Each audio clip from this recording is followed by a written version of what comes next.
The moment Chrissy Houlahan opened her mouth, the entire room shifted. It wasn't loud, it wasn't dramatic, but every single person watching felt it. Something dangerous was about to be exposed. One simple yes or no question, one that any official should be able to handle, suddenly became the one thing Pete Hegseth couldn't answer. And that silence, that hesitation, said more than any speech he could have prepared. It wasn't just a clash between two people. It was a collision between old assumptions and a modern reality that refuses to stay quiet. Ms. Houlahan. Thank you, Mr. Chairman. Mr. Secretary, I've been looking forward very much to our time together. My name is Chrissy Houlahan. In addition to representing a part of Pennsylvania, the 6th District, I also am a veteran. I come from a family of veterans and service members, and it's very deeply personal to me, this conversation that we're having, as I know it is to you as well. Over the last several days, I've had the opportunity to watch a bit of the hearings that you have testified at this week, and I can see and know that you have quite a bit to say. But since I only have 5 minutes, I'm going to try and focus my time on a concept that you talk about very frequently, and that is lethality. By definition, lethality simply means being capable of causing death. Secretary Hegseth, I have a couple of clarifying questions that I'd like very much to get through. So in the interest of time and efficiency, I would ask just simply for a yes or no from you for the answers to these questions in advance, and I thank you. So given that definition of lethality, would it be fair to say that both men and women are, generally speaking, capable of causing death? It depends yes on the, or no, sir. Depends on the context. Yes or no. Yes or no. Are men and women capable of causing death? It depends on the context. Yes or no. It depends on the context. It's unbelievable to me that you can't come up with an answer whether or not a man or a woman can cause death. That's an obvious yes. Would it be fair to say that the U.S. military trains our soldiers in multiple ways to be capable of causing death, whether they are men or women? That's a big part of our job. Yes. Would it be fair to say that both men and women are capable of pulling a trigger of a rifle to cause death? Yes or no? Sure. And would it be fair to say that both men and women are capable of operating an unmanned combat drone or maybe pushing a button to launch a missile to cause death again? Yes or no? I know what you're getting at, ma'am. Yes? But it is, so lastly, men and women sir, carry equipment differently, lastly, a 155 round lastly, differently, sir, a rucksack differently, reclaiming a 240 my Bravo time, machine gun I asked differently. about missiles and drones, It is sir. the gentlelady's Reclaiming my time. Reclaiming my time, Let's pause. sir. It is the gentlelady's time. Would it be fair, finally, to say that both men and women are capable of piloting a jet or a helicopter to combat people and to cause death as a consequence?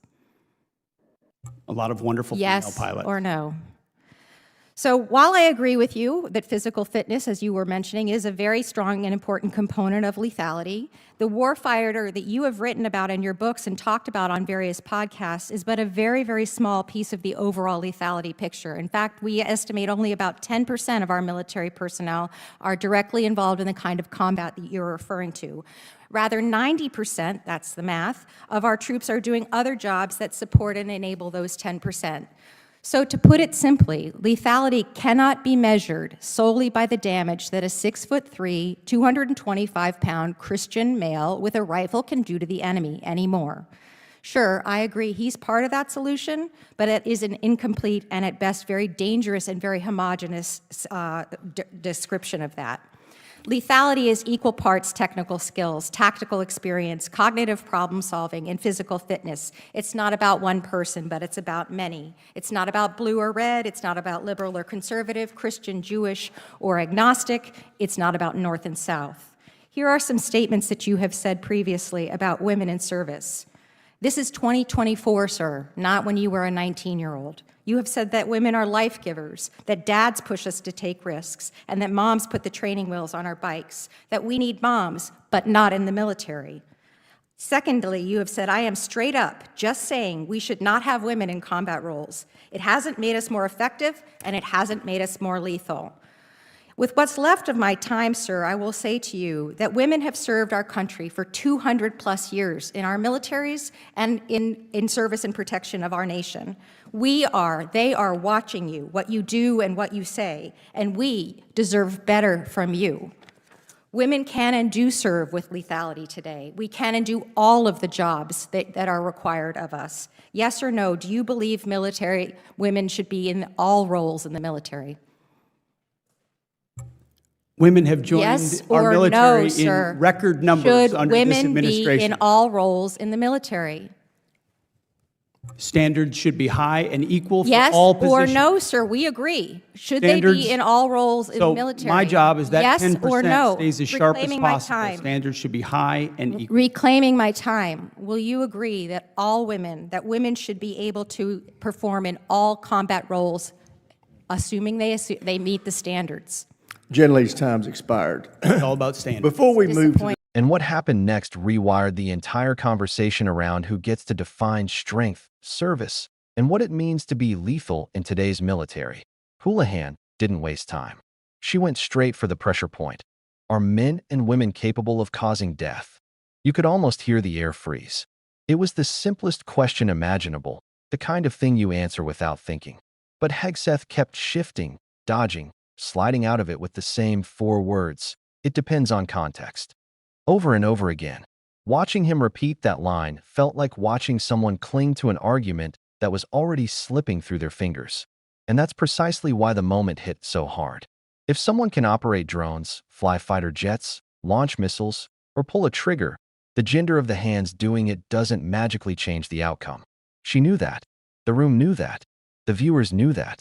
The only person who couldn't say it out loud was the one who needed to the most. Then she pushed the point even further.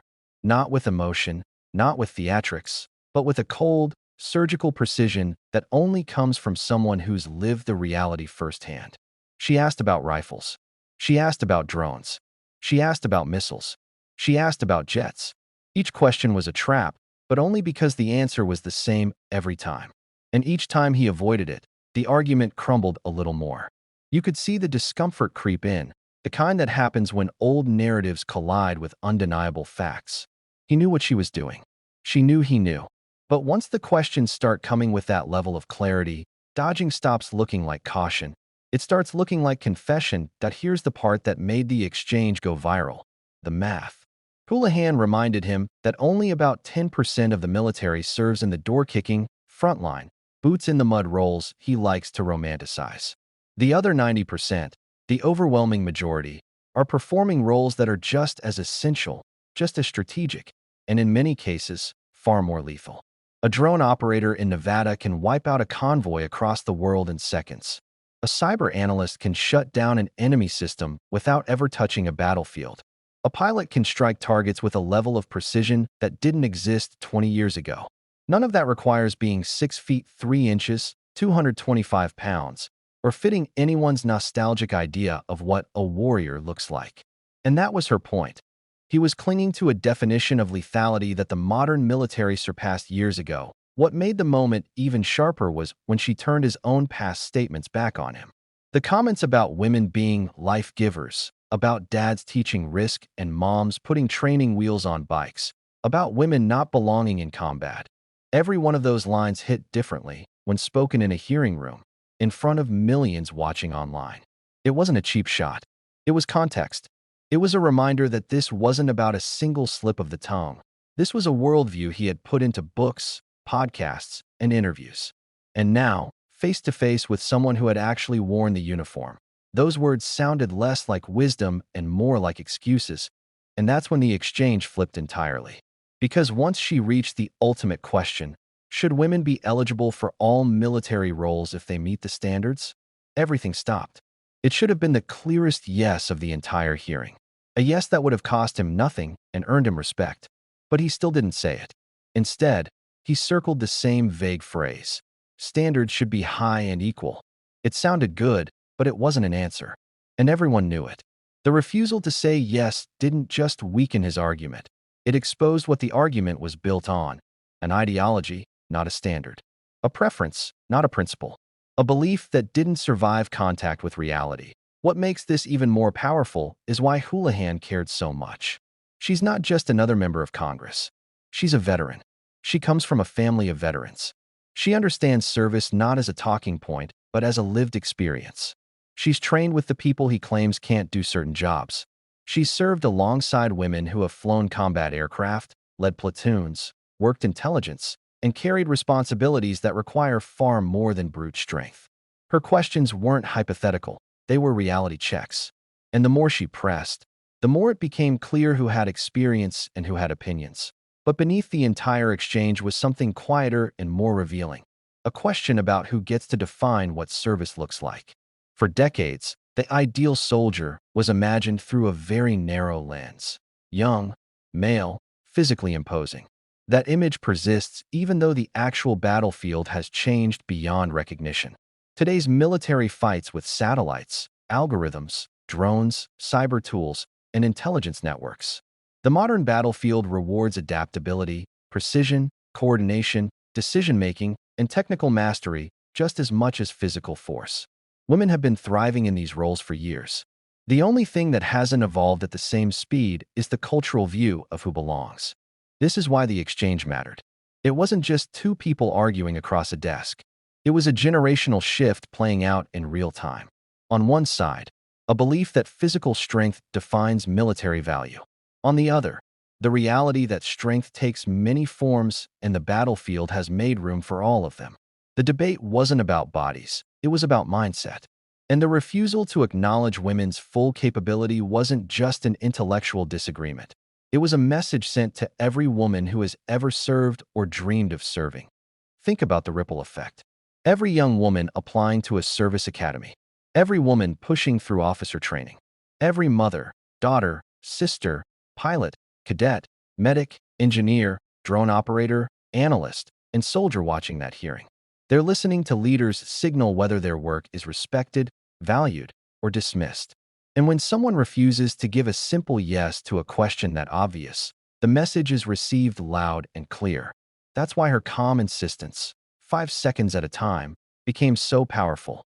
She wasn't fighting for herself. She was fighting for visibility. She was fighting for accuracy. She was fighting for the reality that already exists, whether people want to acknowledge it or not. Another layer people noticed online was the symbolism of the questions themselves. They weren't abstract or philosophical. They were practical. Can women fire weapons? Yes. Can women pilot jets? Yes. Can women operate drones? Yes. Can women launch missiles? Yes. The point wasn't to prove anything new. It was to force someone who opposes women in certain roles to admit that the reasoning doesn't hold up against real-world capability. Every "it depends" answer made the argument weaker, not stronger. And that was exactly the pressure she intended to apply. There were moments during the exchange when you could almost sense the frustration, not from her, but from everyone watching. Because the conversation wasn't about politics. It wasn't about ideology. It wasn't about being provocative or gaining points. It was about truth, about accuracy, about giving credit to the people who serve, regardless of who they are. And it was about refusing to let outdated ideas masquerade as military strategy. The striking part is that the military itself has already moved on. Policies have changed. Roles have opened. Standards have modernized. Women are flying the most advanced aircraft, leading crucial intelligence missions, commanding units, and operating in roles where strategic impact matters more than bench press numbers. The institution evolved years ago. What we're watching now is the struggle of cultural perception trying to catch up, and that's what makes Houlahan's calm, measured voice so important. She wasn't yelling. She wasn't attacking. She wasn't grandstanding. She simply laid out reality, one undeniable fact at a time, until the argument in front of her collapsed under its own weight. The power wasn't in volume. It was in clarity. By the time the exchange ended, the silence said everything. Not because he didn't speak, but because he couldn't say the one thing that would have aligned him with truth instead of nostalgia. And that's the moment that resonated far beyond the room. That's why clips spread across social media. That's why people reacted so strongly. It wasn't just the words, it was the refusal to say them. Women have been serving for more than 2 centuries. They've done the work, carried the responsibilities, taken the risks, and shown up every time this country asked them to. They didn't wait for permission. They didn't wait for validation. They just served. And they are still serving, watching this conversation unfold, waiting for leaders to say what reality already proves. Capability isn't gendered. If you want more commentary that breaks down these moments with real context, real clarity, and the real story behind what you see in hearings and headlines. Make sure you like the video, hit subscribe, and tap the bell so you never miss an update. The more we talk about these issues, the closer we get to a military and a country that recognizes everyone who serves, not just the ones who fit a nostalgic mold.